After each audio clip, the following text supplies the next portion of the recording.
Hi, and welcome to Classical Stuff You Should Know, a podcast about the classical stuff that you should know. And we are three guys who do a podcast. Oh my gosh.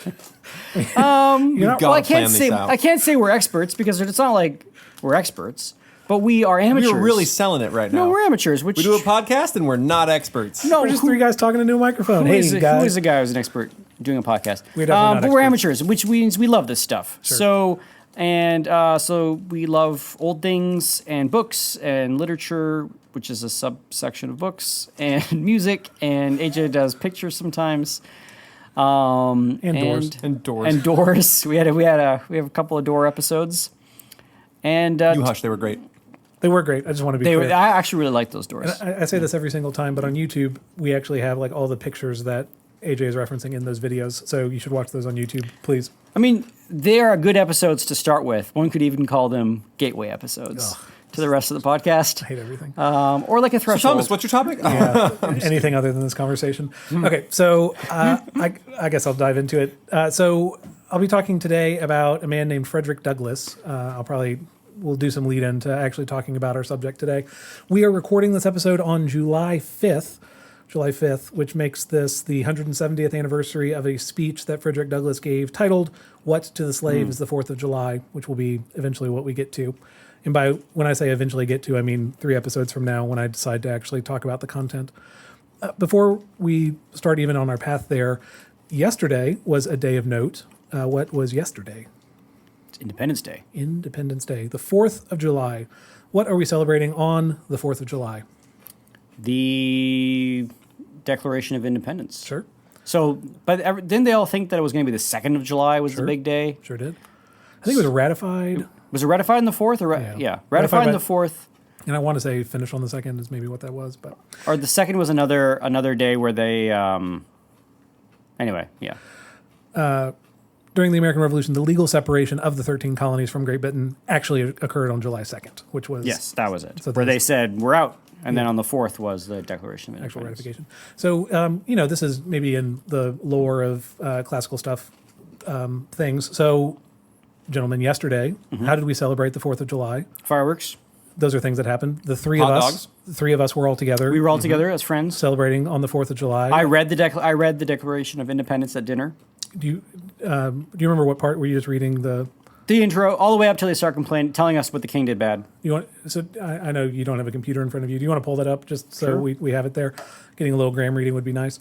But we did not have any fireworks there, but we did have delicious. I think you all were grilling hot dogs out there. We had grilled hamburgers as well. So we just had like the 4th of July typical spread out, which was great. I also bought tzatziki because I love tzatziki. Not exactly It's the most not American, Yeah, but not the most 4th of July good with thing. carrots. But We got Greeks. we do have Greeks. That's right. So I guess good to have kind of the melting pot thing going on. Can't complain. Do you have it pulled up? I do. The Declaration of Independence. Well, so Graham yesterday, conducted a toast to celebrate the 4th of July, and this is what Graham read. You want me to read the whole thing that I read yesterday? That you read yesterday. Okay, That'd be cool. fine. Sure. The unanimous declaration of the 13 United States of America. When, in the course of human events, it becomes necessary for one people to dissolve the political bands which have connected them with another, and to assume among the powers of the earth the separate and equal station to which the laws of nature and of nature's God entitled them, a decent respect to the opinions of mankind requires that they should declare the cause which impels them to the separation. We hold these truths to be self-evident, that all men are created equal, that they are endowed by their Creator with certain unalienable rights, that among these are life, liberty, and the pursuit of happiness. That, to secure these rights, governments are instituted among men, deriving their just powers from the consent of the governed. That whenever any form of government becomes destructive of these ends, it is the right of the people to alter or abolish it, and to institute new government, laying its foundation on such principles and organizing its powers in such form as to them shall seem most likely to affect their safety and happiness. Wonderful. Prudence indeed. Oh, you wanted me No, to. you keep going. Sorry. Okay. Prudence indeed will dictate that governments long established should not be changed for their light and transient causes. And accordingly, all experience hath shown that mankind are more disposed to suffer while evils are sufferable than to right themselves by abolishing the forms to which they are accustomed.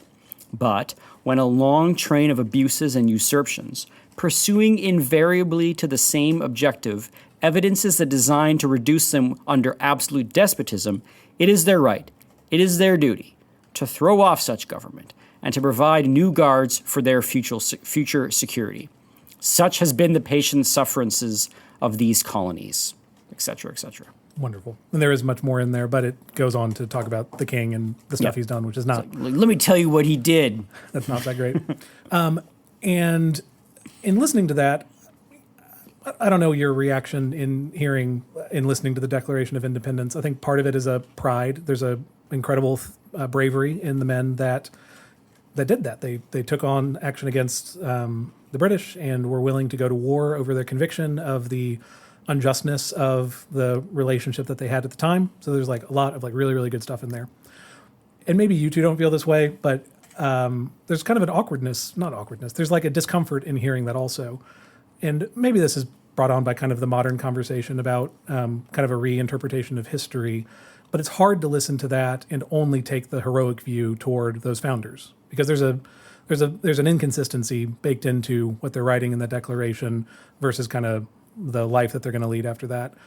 Obviously, since I'm talking about Frederick Douglass, we're getting into just to talk a little bit about slavery as this inconsistency, a statement of this need for independence, all men being created equal, and men who are not treated equally. Obviously not.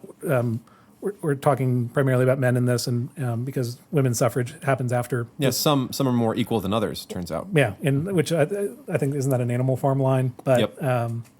The founders were able to both write and proclaim that line on one side, and then own slaves and have slavery in the Union on the other. So there's like this inconsistency baked in. I don't want to totally. The thing I'm trying to do is kind of a both sidesing because I don't want to follow down the path of this whole thing is wicked and wretched because slavery is in existence. I don't know if this is something you all have opinions on, but Sure. the issue of slavery is one that's fought over at the founding of the United States. And essentially it's... Well, they even fought about whether they put it in the Declaration itself, right? Isn't there a line about... I want to say it was about revolts. Well, I feel like, I mean, I was just reading something and I didn't take note of it, but I thought that part of the delay was that, not the delay, but when the people that wrote it, like the five, they call like the, anyway. Of the people who were actually writing yeah, the... there was, they were almost done and then they realized that they were going to talk about slavery and then they struck lines about slavery out of it because there was disagreement among the states. Yeah. Anyway, whatever. As there was also once they get to writing the Constitution, there's disagreement over what to include in there. But, it's just as a historical fact, there was slavery practiced in the United States at its founding. And this kind of inconsistency sits there. I don't want to say it's like not, it's clearly something that is fought about. There are many members of the suffrage movement abolitionists who are fighting for the freedom of the slaves. But there's kind of this long period of appeasement is probably the best way to put it, that essentially the policy, so you just imagine, again, we're starting on the east coast of the United States. As we move west, new states are added into the Union, and essentially the states are balanced out such that there's an equal number of free states, an equal number of slave states to allow for a balance in the Senate. This is mostly desired by the Southerners so that slavery can't be like abolished via the Senate. So there's kind of this balance of power that goes back and forth. This tension is there. It will eventually lead into the Civil War, but there are many things that happen before that. The person I'll be talking about is Frederick Douglass. Frederick Douglass is interesting for many reasons. Do you all have any, I usually try and solicit from you all just your thoughts about the topic. What do you all know about Frederick Douglass? What are some kind of things that come to mind when you think about him? A man is worked on by what he works on. That's a quote of his that's in my commonplace book. And I know him from, because the book that you're talking about, the speech, is one that our juniors read. And so I know it in the context of juniors talking about what is the 4th of July speech. But frankly, that's all I know. Sure. Most of what I know about him I got from Drunk History. So Drunk History is a historian telling a story drunkenly. What's the story that they're telling? Do you remember? Is he an escaped slave? Yes, he is. Him, I think, going and talking to the president, but I forget what happens. He does. It's been a while. Lincoln. That'll happen. His interactions with Lincoln. Well, Lincoln, obviously. Well, not obviously. You don't know when this was written. Lincoln is president after this speech that he gives. So his interactions with Lincoln happen after 1852, which is the time period we're talking about. So I don't know what the Drunk History story is about, but yes, these are true things we've said so far. The thing that's interesting about Frederick Douglass is that his life spans such an important period of American history, and he, after his escape from slavery around the age of 20, he becomes an anti-slavery. He speaks in the cause of abolition, and so his writings or his speeches, which he turned into pamphlets, and now we have as things that we can read, track this incredibly important moment in history. And I guess it's the combination of speeches are written to be persuasive, and they're kind of the most concise form of an argument that you can get. That's still like compelling, and just the topic of what he's covering is fascinating.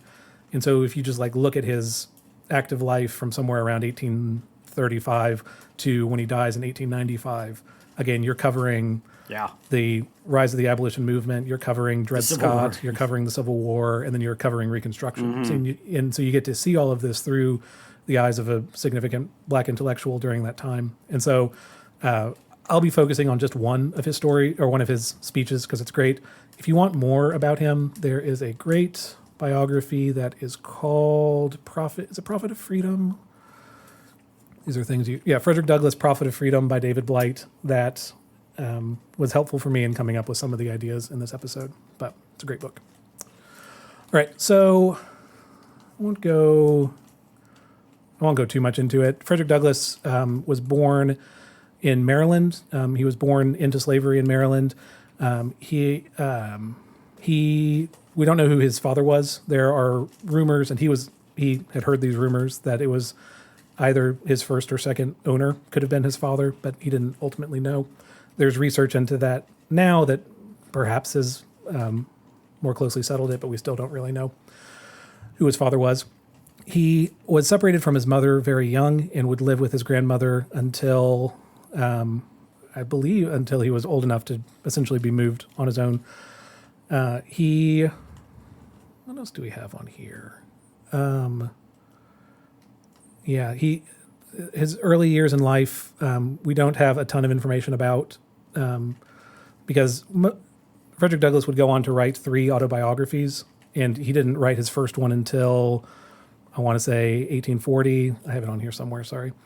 Until 1845. So most information we have on his early life is him in 1845 looking back on his early years. He was born in 1818, so 20 years ago is what he's trying to remember. So born in 1817 or 1818, he doesn't know the specific day, so he would always say that he was born on February 14th. He would say this because his mother would call him Little Valentine, and so he would then claim as his birthday the 14th.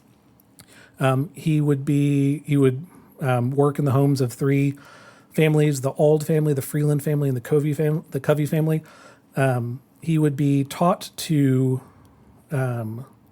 read while in the Auld family. So when he was about 12 years old, the matriarch of the family he was working for at the time would teach him to read, and this was something he viewed as obviously a very significant moment in his upbringing. Graham, you referenced a quote before. What was the one about the library? Well, when you said, what do you remember from, or when you think of Frederick Douglass, what pops into your mind? And I thought, wasn't he make some sort of reference to spending lots of time in the library, or being able to go to the library and having a library card and taking up books? Or maybe he even like forged a library card? I can't remember. I don't know about that. That first part though is spot on of, as soon as he learned to read, he would read anything that he could. He would start collecting as many references as he could. I don't know if we'll actually get into it when we get into his speech, but it's filled with biblical allusions. It's quotes of Shakespeare. It's quotes of poets. He's clearly gathering and reading very widely as he's, or as much as possible as he grows up. By 1837, so around the age of 20, he had at this point attempted to escape from Maryland, where he was enslaved, to enter one of the northern states so that he could not be enslaved, obviously. He had failed in his first attempt, and it appears it was somewhat doubtful that he ever could escape to the north. He just didn't think it was possible after that point. He would eventually meet a woman named Anna Murray, and Anna Murray was a former slave who herself had escaped to the north, and she motivated Frederick Douglass to realize that he too could make it to the north. She also helped by funding a portion of the trip. It involved a number of train trips that he needed, obviously, money to buy a ticket to get on the train. I forget how he at some point had to dress up as a soldier to make it through his path north, and I don't know if she provided that outfit or if he found it himself, but it's a short period. It only took him 24 hours to escape, but there's just a lot that went into it. Multiple train rides, again, having to dress up as someone else.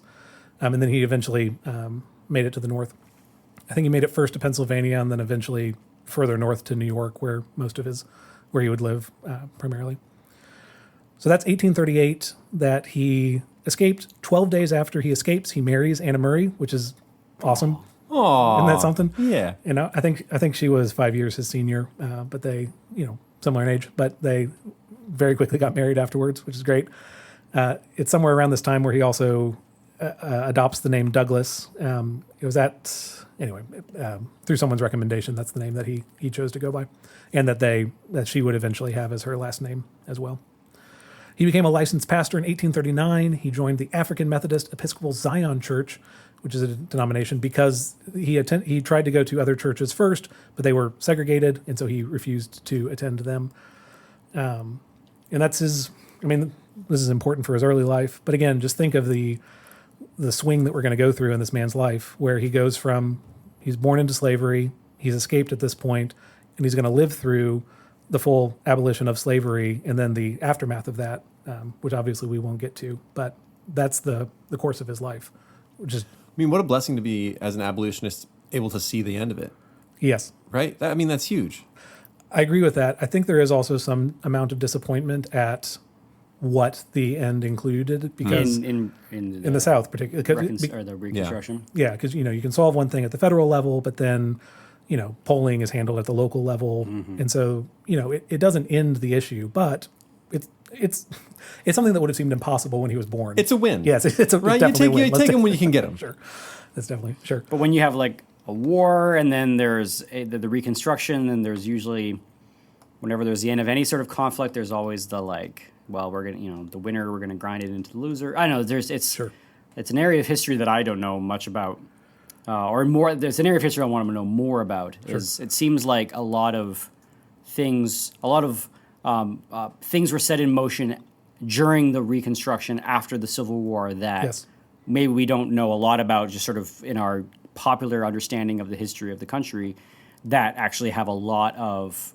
ramifications for how the next 100 years played out. Sure, absolutely. So at this point, he has escaped. He's in New York, and he's become a licensed pastor. He befriends an abolitionist named William Lloyd Garrison. Do you all know William Lloyd Garrison? The thing that's relevant here is that he published a newspaper, he published a newspaper from the I don't remember when it started, 1830s or something, and he published it from then until the abolition of slavery. So it was an abolitionist newspaper. So that's also one of those incredible, he got to see that full sway of things. He was encouraged by William Lloyd Garrison to become a public speaker and thinker on the abolitionist cause, and this kind of kicks off why Frederick Douglass is so well known today. In addition to his life, and I will say his autobiography, his first one in particular, was very popular. That's 1845, The Narrative of the Life of Frederick Douglass, an American Slave. This is first book. He's a little funny in that he publishes 2 more autobiographies as well, but he's covering the same events in his later autobiographies. And so he'll reinterpret some things later down the line. It's plagiarism. Yeah, it's maybe self-plagiarism. I don't really know how that works. That is fascinating, though, like, to think about how you interpret your life as you get older. Like, when you look back at Yes. something, if you're writing your autobiography at, like 25, whatever he was when he wrote that first one, to when you're 45, to when you're near the end, I don't know, it's kind of an interesting thought about what were those teenager years. I thought about it this way when I was 22. Now I think about it this way when I'm 39. Mm-hmm. And that's something that I think is drawn out really well in that Prophet of Freedom book from David Blight, that, as all people do, Frederick Douglass is someone who develops in his thought as he grows older. This is true of all thoughtful people, I'm sure, in that you see a kind of pessimism in early Douglass that ameliorates over time, that lessens over time into, I think optimism is a term that is kind of pushed back on, but there's a hope. That's the word he'll literally use in this speech toward what the future could bring. And so that's why I find Douglass fascinating. The way that we get to this story is that in 1852, he's asked to give a speech. The location is Corinthian Hall, and it's organized by the Rochester Ladies Anti-Slavery Society. And he's asked to talk about the 4th of July. Now, I said at the beginning, today is the 5th of July. The speech is actually given on the 5th of July. So I promise it's actually the 170th anniversary of this speech. But now, was the occasion they were thinking he was just going to give a rah-rah. boilerplate rah-rah 4th of July speech? That's my understanding. That's my understanding. Because just think of, like, if you're going to a 4th of July speech, you're expecting a feel-good story about, we're going to read the Declaration. We're going to talk about how great it was that our forefathers did these mighty deeds, that they were so brave, and then let's go on our merry way and eat some hot dogs. I think that's also what Douglass thinks that they expected. And much of the fun of this speech, fun is the wrong word, much of what's interesting about this speech is how he undermines that almost immediately.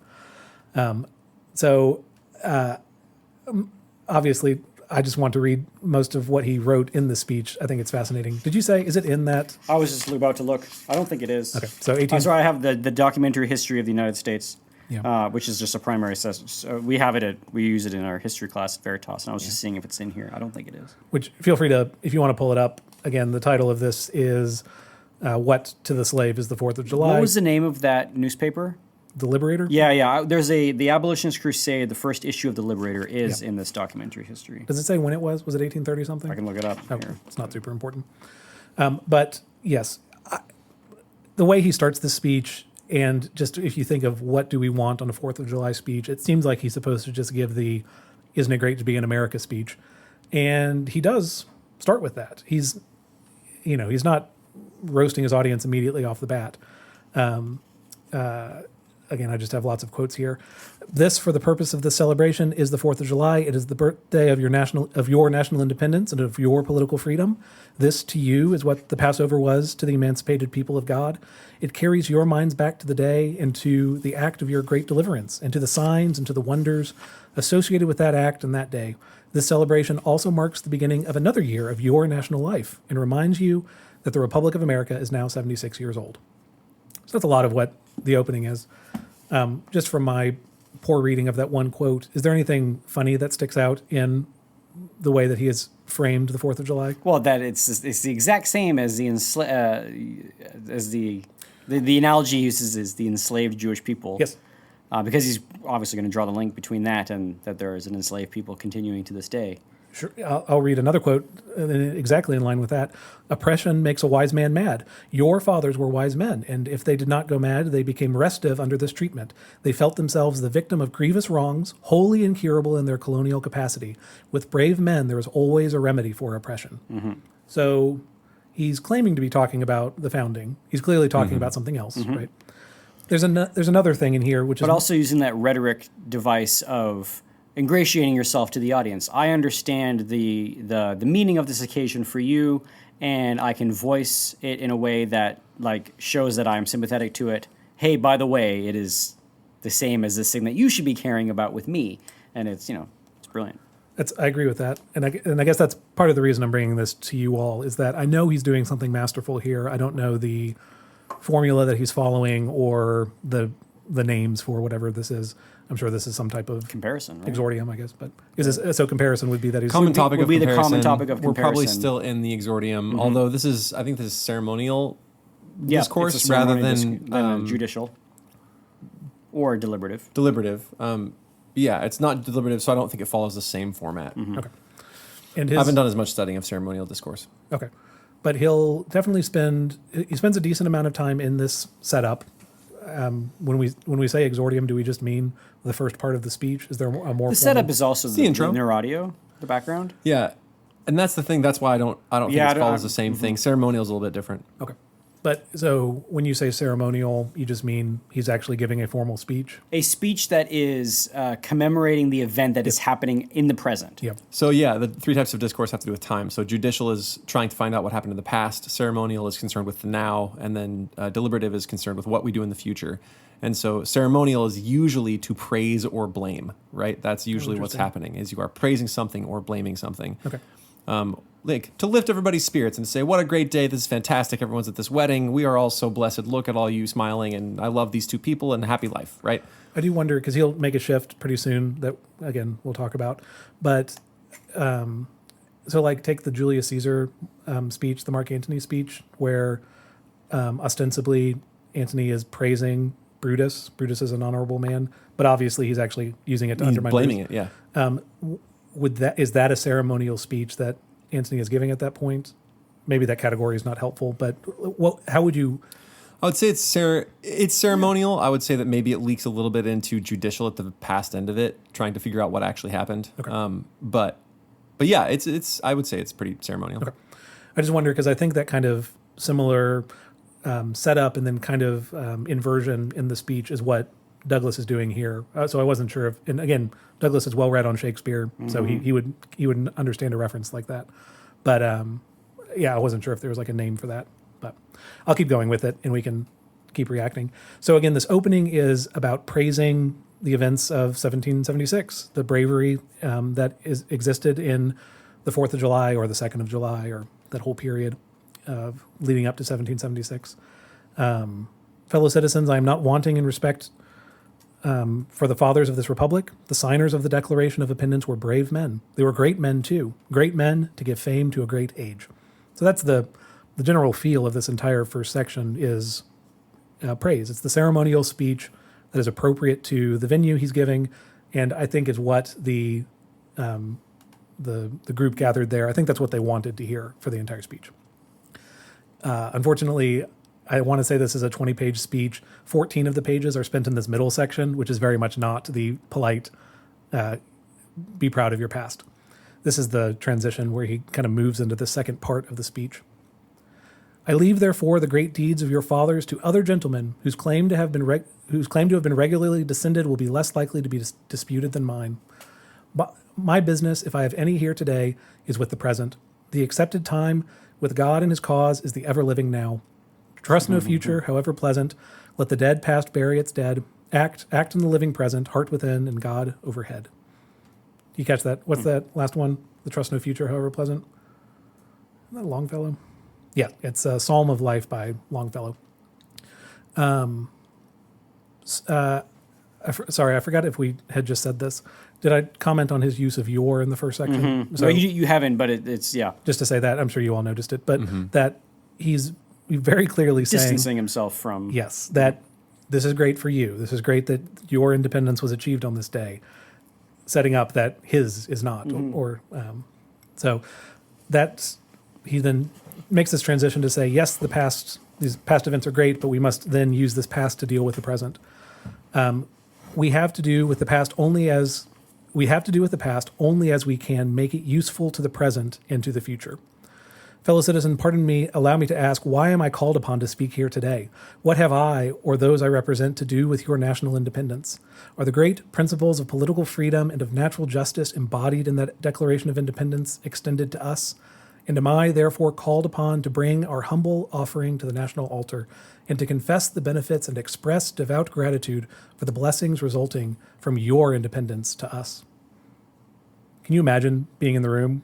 Those little church ladies are probably like getting a little shifting in their pews a little bit. Honestly, Unless, but we're assuming the context. Unless this is exactly that they were like, all right, we gotta fire these people up. Yeah, what was the context in which you give this I'll say speech again. So Corinthian Hall is the venue. There are 600 people in attendance, and it's the Rochester Ladies Anti-Slavery Society. Okay, so okay. they know what they're getting into. They do.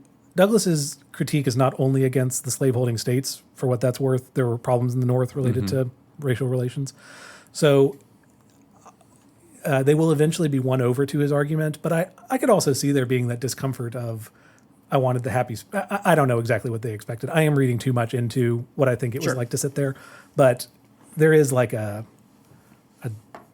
like, dang, buddy. it's a satirical satire is probably the wrong word, but there's something to it of like, There's some barbs.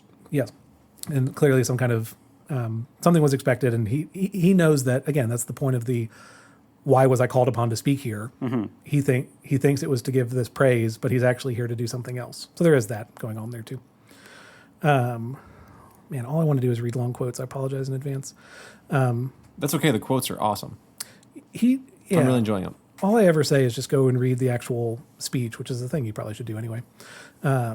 I say with a sad sense of the disparity between us, I am not included within the pale of this glorious anniversary. Your high independence only reveals the immeasurable distance between us. The blessings in which you this day rejoice are not enjoyed in common. The rich inheritance of justice, liberty, prosperity, and independence bequeathed by your fathers is shared by you, not by me. The sunlight that brought life and healing to you has brought stripes and death to me. The 4th of July is yours, not mine. So I guess I just want to, like, I don't know, take his argument. Like, is there something to what he's saying? Totally. Is there something on a absolutely. Do you feel any pushback to 4th of July is supposed to be a celebratory occasion and he is being critical at this moment? Like, is there, like, what response do you have hearing this is his approach to the acknowledgement of the 4th of July? I mean, I could feel the sting if you were in a country where they're celebrating their founding and you had not been freed or recently freed. Yeah. Like, that doesn't, like, celebrating the independence, especially independence when you have been dependent and under somebody's boot. Sure. Like that, yeah, I totally get it. Yeah, I definitely agree with that. Yeah, totally. Yeah, I mean, Which is why I understand, like, don't we have the Juneteenth thing? Like the celebration of when It's when the Emancipation Proclamation was Right. brought to Texas. brought to Texas. Yeah. Though full abolition wouldn't happen until the 13th, 14th, 15th amendments, which were, I think, 6 months later. But yes, we're still many years off from that, right? This is a decade before the Civil War, and I think we're maybe 2 years out from the Dred Scott decision, where the Supreme Court 7-2 to 6. So the Dred Scott is a case working its way through the court system at this point, and will eventually come out to say that I believe the statement is that black people who live in the land of the United States can't be citizens. That's why I'm under that. It would not be. I couldn't say black Americans because they wouldn't be called Americans. Yeah. But anyway, like that they aren't citizens and can't have the rights of a citizen. Therefore, they can't sue for freedom, which was the case at hand. So this is it's a bad time when Douglass is giving this speech. So even more so, he has, like, there are people that are still under oppression and having left that and feeling the weight of something you had escaped but was still happening to people. Sure. I can absolutely understand not wanting to give a ceremonial like rah rah let's go US. Yeah. Absolutely. And when it's an ideological celebration, like it's a celebration of the notion of a nation being free from an oppressor. Whereas it would be very different if you were going to... It was like Christmas. If you're going to if you're in Poland and they were like celebrating the reign of a king, right. And someone was like, well, that's great that you're celebrating the reign of a king, but we're oppressed. Like that's completely different because it's an ideology that in its very nature should extend to his cause, which is the freedom of enslaved people. Right. Like, it's because they haven't pushed the idea far enough. He's like, this is great, but well, it's even a weirder time. So, in line with what you're saying, at the time, Douglass will reference quite a few times there being 3 million enslaved, 3 million slaves living in the South. That and that number is roughly equivalent to how many Americans there were at the founding of the country. So just like even to draw So that. he's even going to draw that analogy. Yeah, There's an enslaved nation in your free nation. And imagine, exactly, of the exact size of what you're celebrating here today. And imagine if this injustice were done to those 3 million first founded, you'd be in the streets. You're Britain in this story. Yeah. Honestly, Are we the baddies? Yeah, that's we the baddies. Is that from something? Is that a quote? Yeah, there's this. It's a skit. What's that skit? It was like a from? British skit show where these they're two Nazi soldiers and they're like wearing the uniform and they're in the trenches or whatever, and they're like, have you ever noticed that our uniform has like a skull on it? And he's like, are we the baddies? He goes, are we the baddies? Are we the and he's baddies? like, no, it's simply. He's like, no, it's just represents the crushing of our enemies, and we'll break their skulls. And he's like, yeah, but like a skull? Like we could have gone with something besides a skull. Are we the baddies? It's very funny. Oh man! And then they look and they see like guys knitting the skull insignia, and he's like, I think so. And then they both flee. It's great. It's funny. But yes, check it out. it's. But just to, you have that on the one side, but then you also have that during this time, there's the widespread outlawing of the international slave trade. So this is something I didn't know. When was the outlawing of it in England? Well, let's not. So Wilberforce is later. So this is actually a weird thing I didn't know about. Is that the international slave trade? So you'll sometimes hear it called triangle trade or the Atlantic slave trade or whatever. This kind of triangle that goes England to Africa, Africa to the Americas. It includes Caribbean, South America, and then goes back to Europe, and then kind of does the. Sorry if I said England. It's Europe. It's all of Europe. Portugal's the big one. I think they kick it off. But that, in addition to the atrocities of slavery, which are very bad, lots of people also died during that route. So I think death rates were somewhere around 15%. So of 100 people who would be put on a boat to be brought to the Americas, 15% of them would die, which is horrible. That's in awful. addition to the horror of slavery, just to say that. Yeah. So that process got a lot of attention in Britain. I think Denmark actually was the first one to ban this import of this international trade. But a lot of attention in Britain, a lot of attention in the U.S., and so in 1807, both Britain and the United States abolish this international slave trade. So the actual movement of people across the ocean. Yes, or there's Internationally. internationally, but Within the nation. intranational is still allowed, and anyone who is here as a slave is still a slave. So slavery is Just no more of the making new slaves. yes. Well, they can have children, and those are still slaves, but you can't bring in. You can't go. Yeah, capture new ones. Yeah, which is weird. And this was viewed as this huge win for the abolitionist movement, but it led to a kind of complacency of, hey, we did it. we did it. Yeah. Right? Like, we did it. We banned this. We banned the source of new slaves entering the country. This But meanwhile, is kind of it. It's this weird moral dissonance. Yes. Right? Where they're like, we know this is bad, so no more of that. But Yes. But the other stuff is okay. well, it's not that bad. Like it's it's this weird thing. Because I think there was a genuine feeling of they've won something. But obviously, that's, 60 years before the Civil War? Like, clearly things were not resolved by this. And even the thing that, just when you look at the numbers, I think somewhere around 12 to 15 million people were taken from Africa and then brought to South America or North America. About 500,000 of those went to the United States. Well, the slave population when Frederick Douglass is writing is about 3 million. So there's like banning the 500,000 across hundreds of years doesn't deal with the fact that there's still this institution that is growing over time just from people having children and those being born into slavery, such as Frederick Douglass, right? Okay, so there's both of those things happening at the same time. So I don't know to what degree Frederick Douglass, once Dred Scott comes out, he has a speech about how bad it is. so the It's very abolitionists bad. are potentially doing a victory lap, and Yeah, that's what I'm they're saying. like, "Oh, America would we're so great, we did this thing," Yes. and he's like, he's But- coming in with this speech. Yeah. And then there was this other thing that was very popular at the time was like the question among the abolitionist circle was, on what grounds are we going to get rid of slavery? Are we going to get rid of slavery in contradiction to the Constitution or because of the Constitution? Which maybe I'll rephrase it more clearly. is the Constitution fundamentally a pro-slavery document, or is it fundamentally an anti-slavery document? And this was the debate that was happening within the abolitionist circles. Yes, and this leads to kind of a. Well, can you educate me on? So, what would be the argument that it is a pro-slavery document? What would be the argument that it is an anti-slavery document? I mean, maybe the anti-slavery document is a little easier to argue for. All men created equal. Like that would be the sort of like the grounding text. The order I'll answer you is in the reverse of what you asked it. Frederick Douglass answers one part of it very eloquently, so I'll say that last. Okay.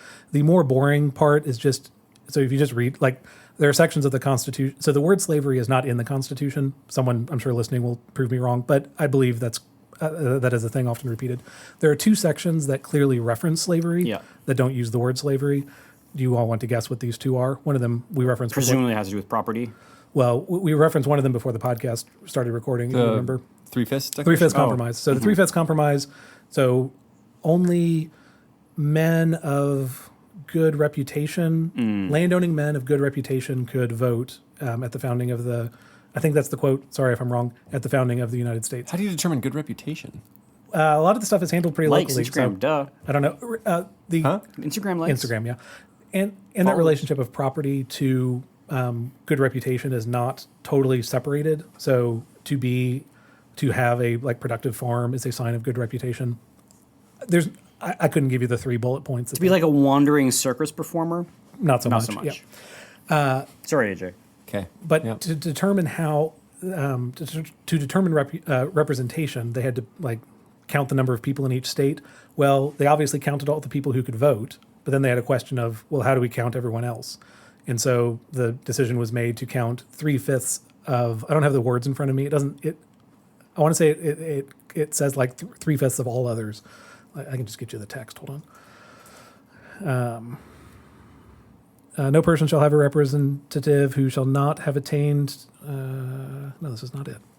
I don't have it in front of me. But that would be the grounding of. That's one. Sorry. So one of them is the 3/5 compromise that essentially had it that representation in the House of Representatives, the 3/5 of the number of enslaved people in a state would count for the representation. So a state with more enslaved people, more slaves, would have more representation, even though those slaves could not themselves vote. So that's a type of enshrining of slavery. The other one, this is because presumably their representative is going to want to keep it that way. Because it has an allowance for slavery in the Constitution. Yeah. It has like a category that like benefits from there being more slaves in the United States. The other one is, this is Article 4, Section 2. No person held to service or labor in one state under the laws thereof, escaping into another, shall, in consequence of any law or regulation therein, be discharged from such service or labor, but shall be delivered up on claim of the party to whom such service or labor may be due. Gotcha. So this is basically escaping slaves is not a thing. Yeah, this is. I want to say it's called the Fugitive Slave Clause. This is not the same as the Act, which would come later, actually 2 years before. But presumably that also had to do with people that were in some sort of indentured servitude that had a legal framework. Where it's like, all right, you got to work for 7 years, and if this Irishman decided to go from run away, that he fell under that category as well. So what you're doing is kind of the response is that because it doesn't only use the word slavery, it's not only talking about that, which is like a true thing, but also it's very clear what. It's mostly about that, though. It is mostly about that, but not solely about that. How many indentured servants do we have running around? I mean, there was lots. I mean, let's not be. There was a lot of indentured servants. I don't know the number. Were there really? Yeah, I mean, when you had the Great Migration from England with all the, a lot of them were coming, and they had under the pretense of come work for us for a little bit, and you'll get your own land. And then it was like, oh well, you actually got to work a little bit longer, and so standard human trafficking. Yes, yeah. So there was indentured servitude, but I mean, but like let's not flatter ourselves. Like the game was different for a white Irish kid than it was for like lifelong slavery of an African child. It's different in that indentured servitude had an endpoint, and the treatment of the Irish. I don't know about the treatment of the Irish. I don't want to. Or just in treatment of indentured servants in general. Sure. So then that's the one side of it, is that there are these, at least those two parts that are like pretty clearly referencing slavery has a place in this Constitution. The response I'll just give from Douglass himself, And this, again, is part of his criticism of the people in the room with him, right? So they would be kind of on board for saying, how horrible is the South? Here's the thing that the North is not doing well. Fellow citizens, there is no matter in respect to which the people of the North have allowed themselves to be ruinously imposed upon as that of the pro-slavery character of the Constitution. In that instrument, I hold that there is neither warrant, license, nor sanction of the hateful thing, but interpreted as it ought to be interpreted, the Constitution is a glorious liberty document. Read its preamble. Consider its purposes. Is slavery among them? Is it at the gateway, or is it at the temple? It is neither. Cool. He'll go further on. He'll cite like prominent legal scholars at the time to add to this point. Again, Douglass is an intellectual himself. He is not a lawyer, so he's referencing others who can. So he is saying, take the Constitution to its logical conclusion, There and will you be- are living in dissonance right now by having Yes, slavery. Exactly. That and it's kind of what you started with of how do you answer this question of whether it's pro or anti-slavery? You can go line by line and kind of make a determination, but like just read the Declaration, Yeah. like just read the Constitution. Like, are those documents that are in favor of people being under oppression or not? And the answer is clearly not. And you can, you also have the writings of founders who wanted slavery to not be an institution in the United States. Obviously, to form the Union, there were compromises that had to be made. Not saying that's a good thing, it's not.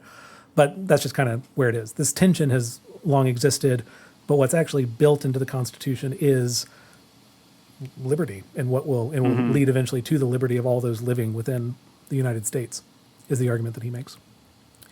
There's more that precisely what I have now denounced, he tries to, he also gives a best case for this opposing side. He finds it unconvincing. I just read you the part where this is the thing that like people in the North need to stop doing. They need to stop pretending that the Constitution is opposed to them, because really what's going to get them to the better place is the following of the founding documents of the country. And I think that's the thing that's like super compelling about this is you can find abolitionists who just want to end the whole project. They think the American project is rotten to the core.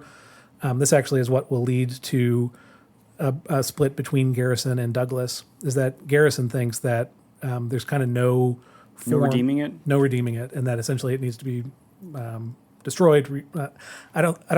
He doesn't take it the John Brown route of like instigating violence, but he sees the document, the Constitution, as fundamentally flawed to the core.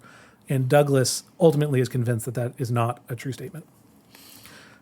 It's interesting, like Frederick Douglass being a classically educated person, like going back, reading Aristotle, reading Right. Shakespeare, reading all of the documents, seeing that thread that comes through the ancient world that's woven into a lot of the thread of the American experiment, Right. and to retain that hopeful vision of liberty. Yep. Whereas somebody else being like, well, we tried and it's not working, and Let's try something else, burn right? all down. Yeah. Well, even that burning it down, it just seems like a weird thing because we are so far into the experiment that burning down the Constitution seems like this huge thing. But there are only 70 years? Yeah, yeah. That's a One great lifetime point. Literally since? 76 years. Yeah. That's a So great like point, yeah. saying like we should tear this mother down. Well, I mean, it hasn't. We just did, right? Yeah, we That's did. kind of We what did it. like we did it like my dad Grandpa did. Yeah, Yeah, exactly. yeah, And yeah. so like we could undo what my grandpa did, and Yeah. it's not a huge deal. It doesn't mean that everything's going away. We just got to get rework it and find out some things that works. Yeah. Yep. Yeah, and that's I think ultimately is what makes Douglass still like a really compelling figure to read. He's in this speech deeply critical of the current state of affairs. I didn't go into all the quotes in the middle. You can read it. He's like very clearly, he's angry, as he should be. There's this huge inconsistency between the values that are espoused and literal people in chains in the South. Like there's clearly a disconnect there. But what's the hope? One of the famous lines in this is that, I think it's earlier on, I don't have it in front of me. It's, my hope is that your nation is still young, was the first part. We just read that about the Constitution. I'll just read this last one. Now take the Constitution according to its plain reading, and I defy the presentation of a single pro-slavery clause in it. On the other hand, it will be found to contain principles and purposes entirely hostile to the existence of slavery. Allow me to say in conclusion, maybe this is the quote. Allow me to say in conclusion, notwithstanding the dark picture I have this day presented of the state of the nation, I do not despair of this country. There are forces in operation which must inevitably work to the downfall of slavery. The arm of the Lord is not shortened, and the doom of slavery is certain. I therefore leave off where I began, with hope. That's where he wraps up the talk. What a beautiful, hopeful way to do it. Like it ends up being this An inspiring document. I mean, like a like a document really that, inspiring speech on the 4th of July. Like, yeah, it's dark. It's because if he would have just Praised. blown rainbows, Right. they're like, we're the abolitionist society. We know things aren't right. Tear it down. And if he said, let's tear this mother down, well, they're also sitting together and he's a freed slave. And so I think he probably hit that perfect balance between saying, like, this is your holiday, not mine. I'm still in a bad place. There are still slaves, but the country, like the roots are good, Right. and the tree will grow. I guess Man, that's- what a great way to do it. That's what I wanted to hear from you all. We still have some time. Is this a persuasive technique that he's using? There's just something very powerful here of he's establishing common value with his audience and then kind of leading them through to say, this is the inconsistency between the reason we've all agreed to be here. All 600 of you are here because you love the 4th of July, and also this thing is happening. It's not all of you are terrible, therefore do what I say. Am I being clear with this? Oh no, he's incredibly winsome here. Yes. Yeah. So, but I don't know if there's, I don't know what, I don't have anything more to say about it other than it's the ability to affirm the good in what he views as a pretty dark past, right? Like, again, it involves the founding of a nation with slavery, but takes what's good, kind of draws that to the modern moment and sees something better in the future. I don't know if that's just a Douglassism, or I don't know if that's a technique in and of itself. Something you've seen. The funny thing is that he early in the speech says, "Trust no promised future." Sure. Let me read the. It's hard. It's a hard line to walk between berating and admonishing. Yes. And this is more in the realm of admonishing than it is berating. Right. The admonishing being that there is a path out of this, whereas the berating is You all suck and you this all is terrible. a bunch of idiots. Which is not what he's doing Yeah. here. And so the skill or the ability to admonish is really needed one. It's really and it's such a useful tool. Right. Because it does, it does move the will. Right. Aristotle saying that there is no action without the movement of the passions, right? Something like that. And so an admonishment is a way to do that, where if someone, as opposed to just being like talked down to, when you're done, you'd be like, well, that guy was mad. Right. An admonishment is he's right, and there needs to be a movement. So, it's brilliant. It's that rhetorical, using the framework to move the will of the audience. Sure. Yeah, and, there's something here too of I don't know. Again, like in thinking of like a celebration like the 4th of July, I think Douglass shows this picture of there are things that are clearly can be celebrated. There are clearly heroic things in the past that the only response to look at them is applause, is celebration, is lifting them up. But then also, it's not wrong to then say, therefore, what do we do next from here? What thing is inconsistent with how we live? Or it's almost as a way of showing honor to those who came before us that established, again, what he's describing as a great foundation. Well, then we have to live in such a way to honor that, to kind of move that on to the next thing. And I just don't know how else to put it. It's just like an incredible speech of both deeply critical of its moment, but painting a picture that ultimately comes to pass. Now, not without bloodshed and not without horrible things to come, but what he's describing happens. Now, the reframing of the moment, so you come to the 4th of July celebration thinking that you are celebrating this thing that is done. Yes. And the speech makes you realize that you were coming to this moment celebrating a thing that has started. Right, sure. and then the seeds of which have a logical conclusion, and to how he ends the speech saying that, the abolition of slavery is assured. Right. And so the ability to take the sort of the cultural institution of a celebration of a holiday and to rework it into a living thing that is going to continue on in the future is a really important and necessary sort of element needed for a nation to understand to be able to tell its own story. Whereas, his buddy who wrote the newspaper, if his speech was like, burn this mother down, it's like, okay, you can fire people up with that, but then the morning after, now what? Right. Then you're in a nature red and tooth and claw territory. Right. So the ability to sort of recast the holiday as the beginning of the scene that needs to continue is super skillful. Sure. And it makes me wonder if an equivalent speech is possible today. I don't think, probably just because of the way the news is, where it's all soundbitey. I don't think someone would give a speech of this caliber, because what you get is little pieces I think of it. it's a long speech. There can be. I think, but it's going to be something that transcends the sort of bifurcation narrative, right? Like you need to have something that goes beyond just the red talking points and the blue talking points. Somebody that comes out that either has no ownership on either of those or has the ability to play a higher game than just that bifurcation back and forth. But what I mean is that even if the speech is glorious, what's going to happen is that one tiny piece of it is going to be the headline because somebody has an agenda. And so someone... Or here's how to think about what someone-so just said. Reaction video. And so I think what would happen, like, for example, this speech, is they would take the abolition is assured... Right.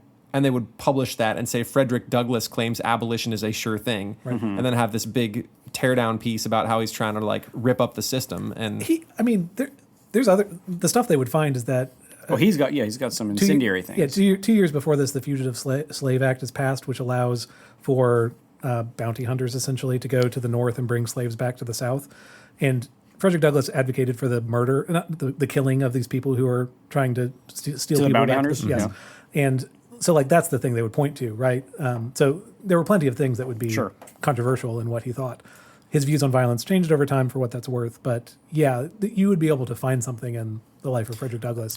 Or even just in the speech. Like, the speech would happen, and some people would watch it, but everybody wouldn't watch it, and then what they would get is the single soundbite that is being But you would twisted. have to have something that somehow got to everybody and had the ability to sort of like penetrate everybody's imagination before it got picked up by the sense-making organs of the media. That's what I mean by saying like you had some sort of meta. I don't even know what that would be. I think the only way to do it is do it so that the only people that matter are the people who are live there watching it, right? Or release it in full format as widely as possible, kind of like the Supreme Court does, right? When they release a decision, they release the entire decision all at once. And that's what Douglass did also. He, at this point, had established a newspaper and through the printing function would sell his speeches as pamphlets. So you could only get it as... There you go. That's the ticket together. right there. Exactly. Is that flood maybe it's to have your own news outlet, and then when you put the speech out, you put it out in full form. Sure. And I forget if it went bankrupt. I don't remember what happens to that. But his speeches themselves were very popular at the time. Though, it wasn't convincing to the South. There still was a civil war 10 years later. So AJ's onto something. But when your salary is dependent on you not understanding something. Don't ask the barber if you need a haircut. Right? Isn't that the, that's the reason, right? Is like the financial incentive to keep slavery going. Like they just couldn't comprehend an economic system without it because the labor was so needed at that. Well, it'd be like us abolishing cars. How does our economy function without trucks or gasoline or something that with the obvious difference of them being people? But you're saying in terms of like economic impact. In terms of economic impact, right? Their whole economic system was sort of built on it, and so like if the next day the president was like, you can no longer use gasoline, well, there'd be a lot of upheaval, right? I agree. Yeah, I don't think it's the same degree. I think theirs is less dependent. I'm just saying the thing that's interesting is that they were able to ban the shipment of new slaves and in the yet country. Keep it going. It's just that weird sort of in between period. That's what I mean. Like they were so bizarre as a people. They were almost uncertain on their view on it. And that's what you see again through. There are big wins for the abolitionists. There are big wins unfortunately, for the slave owning states as well. That's. Anyway, I don't want to go into like Missouri Compromise and all that stuff. So is there a response that studying for this episode, did you study prior to yesterday when we celebrated? Yeah. So was there a response that brought up in you going into the 4th of July? Like, did you see it with new eyes? Did you feel different about it? Are you pooping on my speech I gave last night? I'm not pooping on your speech. I'm saying that I hope you all don't feel this, but I feel a discomfort at like just the pure patriotic rah-rah on the 4th of July.